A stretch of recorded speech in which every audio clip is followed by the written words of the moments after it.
I've never been the type who invested much thought into spiritual outlets. Things like ghosts and mediums never caught my interest. They all just seemed childish.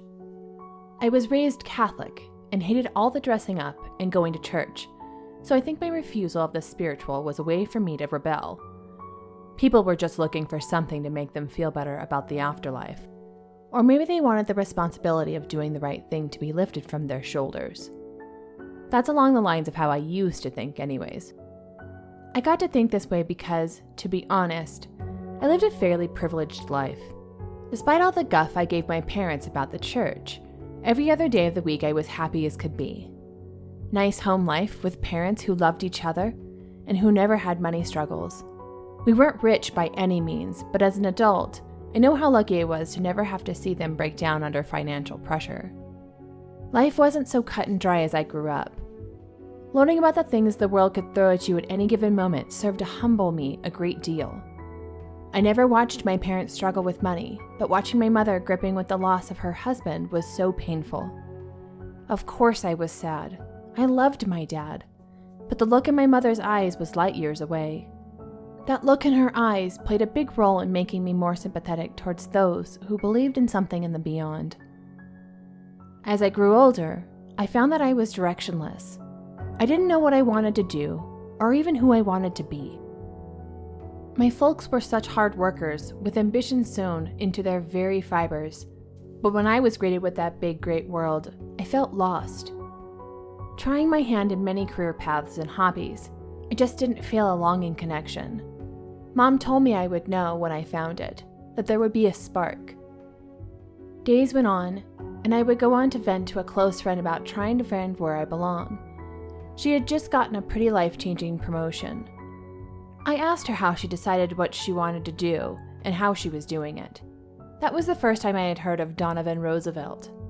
She exclaimed that he had told her what her true calling was. I laughed. How could I not? Poking fun that she went to a psychic. She brushed my attempt at humor off and responded that he wasn't a psychic. He just answered questions. Reaching into her purse, she pulled out a business card and handed it to me. Said that if I was looking for direction, he could provide it. I stared at the address, in a building that wasn't too far away from my place. My friend smiled when I muttered under my breath, "Well, there's no harm in trying, I guess." If some guy in a tent with a crystal ball wanted $20 for me to throw some random information out, I might get something new to try out at least. Honestly, I was rather jealous of my friend's success, so if she found it because of Mr. Roosevelt, then maybe I could too. I tried to call the place to set up an appointment or get some information when my friend told me that all I had to do was show up. So that's exactly what I did. I sat outside the building for a while, surprised to find a fairly looking, normal house nestled in the suburbs. Holding the business card up, I checked and double-checked to make sure that I was in the right place. With a shrug, I turned my car off and stepped out. My nerves were definitely on edge, but I was already there, so no point in turning back. I could just say that I had the wrong address if need be. Cautiously, I rapped my knuckles against the wooden front door. The green paint that covered it was showing few signs of age. "Are you here for a reading?" A wispy voice called from the other side of the door. I was taken aback. The voice had surprising clarity given the obstacle between us. "Oh, yes," I began to respond. "I was gonna call, but my friend just said to show up." I continued, hoping that I wasn't intruding. "Oh, it's no problem, dear." He spoke again. His cadence was bizarre. It was like the words he wanted to use were floating around, and he had to pluck them from the air. The way he lingered on the edge of a word, waiting for the next one to arrive. "The door is unlocked. Open it in 3 minutes." He began to instruct. Floaty words, but a stern tone. A wispy voice, but a gravelly deep one as well. It was almost as if he was speaking contradictory to the way he spoke. "Come upstairs." He continued to instruct. "First door On the left. I will meet you there.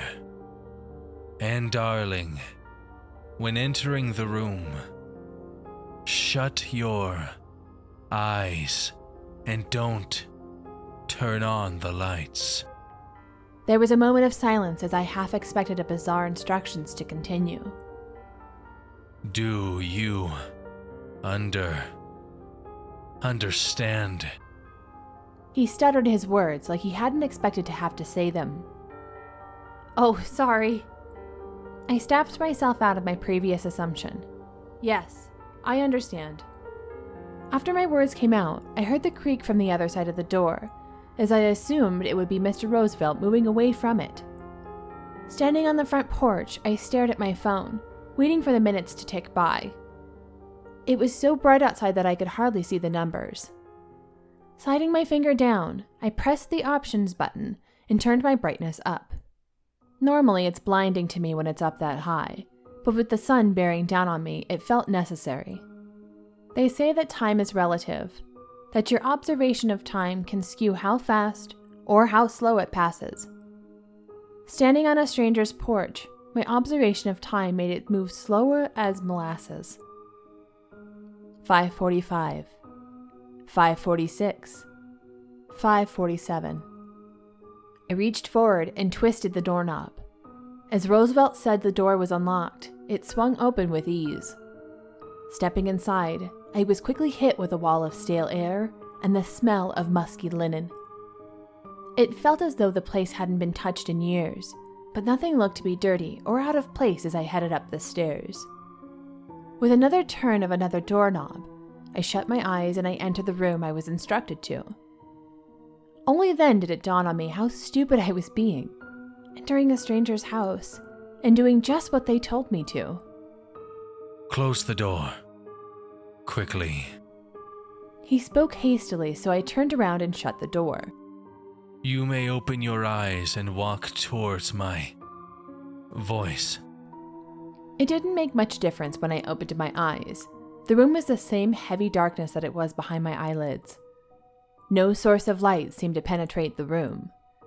I felt around with my arms in front of me in the direction I heard him speaking until I found a chair. Using my fingers to feel things out, I was able to navigate myself into the chair. My heart was fluttering as I felt the presence of a small wooden table before me. Absent-mindedly, I placed my phone on the table.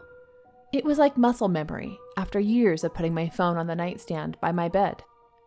No matter what you feel or hear, do not get up or turn on the lights. Roosevelt spoke to me. His voice was mild comfort in the seemingly endless darkness. Okay, I understand. I replied, not wanting to make him have to repeat himself. What knowledge do you desire? His voice felt like it took a vacancy in the darkness around me. I couldn't tell if it was keeping it at bay or ushering it towards us. I want to find my purpose in life. I surprised myself by the way I worded my desire. Purpose felt like such a meaningful word for an empty ambition. I felt the skin on my right arm forming goosebumps. It was odd looking at my arm, but only seeing darkness. It was like it wasn't there. My body had become a phantom. That's simple enough, dear. He responded. Every time he talked, I could feel the wave of his words crash over me. They were a physical force in that room. The hairs on the back of my neck stood up, but it wasn't for my nerves. I felt something solid brush against my skin. I turned to face it, but of course, I was met with more darkness. Don't fret. He chided, as though he knew the worrying surfacing in my head.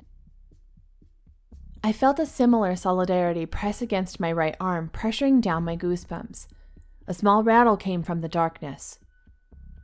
I thought of snakes threatened and ready to defend their territory as I became all too aware that something had surrounded me. You dear. He spoke like he was about to regale some ancient epic yet untold. The presence I felt came from all directions. It was getting closer to me, and started to feel like it was gaining a stronghold on my chest. More objects brushed against me, and the more it happened, the more I could make out the glossy texture. The smooth and dense fingers of darkness jested me with teasing prodding. I felt my phantom limbs begin to shake within the darkness, the rough table my hands rested on rubbing raw against my skin. Are destined. I became all too aware of the being that sat across the table from me. I knew his name, but not his face, or his figure, or his history. A complete enigma had invited me into his home and sat a few feet away from me. My urge to run conflicted with the crushing reality of what breaking Roosevelt's rules could potentially incur. To become. Within the silence, I came to realize that the odd cadence of his voice was caused by the very same rattle emitting from all around me. My chest was beating and I could feel small veins of sweat falling from my forehead. Hey. He began to speak. I could feel a heaviness, but it was a pressure caused by anticipation among my fear. He was just about to give me a direction. Give me something I could walk out of the house with and pursue. Then I felt it. The table my damp wrist rested on vibrated. Not from anything in the darkness, not from Mr. Roosevelt, but my phone. Before I could begin to move my hand to stop it, the screen with the brightness turned all the way up turned on the display of my notification. There was a moment where everything froze. Time is relative, and when observed, your perception of it can be altered. And at that moment, time was still. Across from me was Mr. Roosevelt. I could see him clear as day. His head hung slack over the back of the chair. Limbs were limp, pulling down a slouched posture. Mr. Roosevelt was a corpse. There was no mistaking it. His face had been ripped away, leaving dark traces of decay. His clothing was tattered with colors that had either faded or had been covered in a film of dirt. God, I wish that was all. Mr. Roosevelt was some dead psychic using his decaying body as a means of communication. No, Mr. Roosevelt was a host. From the side of his head, protruding from the matted and dirty hair was a thick, dark tube. It extended into the darkness under the illumination of my blinding phone light. I became aware that the room was comprised mainly of this thing. The tube wriggled as it wrapped around the room over and over, filling up any space it could find. With the light from my phone bouncing off its slick, shiny body, I could see that the thing had manipulated its body to create a perfect path from the door to the table. Oh dear. Mr. Roosevelt, that thing spoke. I watched as its body quivered along with the spoken words. It was like a mile-long vocal cord vibrating to mimic the speech accompanied by a familiar rattle. That was careless of you. The thing spoke.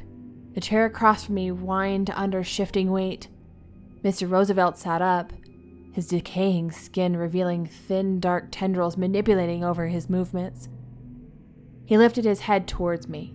I could see dozens of tiny, hair-like lines wriggling in place from his eyes. You shouldn't have done that. Quickly, I lifted up and I grabbed my phone. The chair crashed to the floor behind me. As I stood up, I could feel my head brush against the thing. Before I could pull away, I felt its body splinter into small tendrils that began lacing into my hair. Don't fret. The thing mocked. With its tendrils in my hair, I swore I could hear the words directly invade my thoughts. In desperation, I let my body go limp. The tendrils tugged at my hair and ripped chunks from my scalp.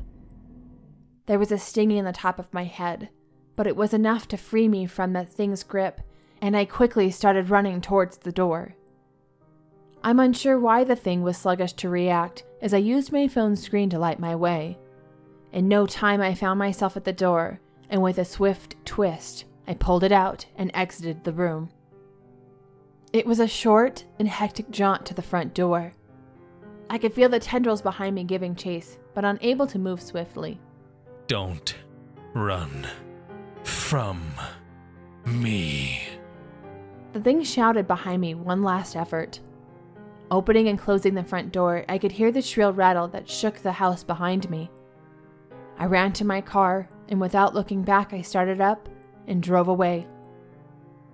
As I fled the scene, I continued looking in the mirror, looking at my hair where it had been grabbed, wondering if a tendril had someone kept in my hair like a parasite latching onto my scalp.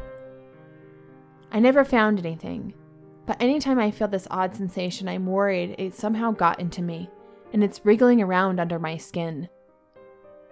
I wonder what the thing was going to say if it planned to say anything at all. Either way, I guess I have found my path now.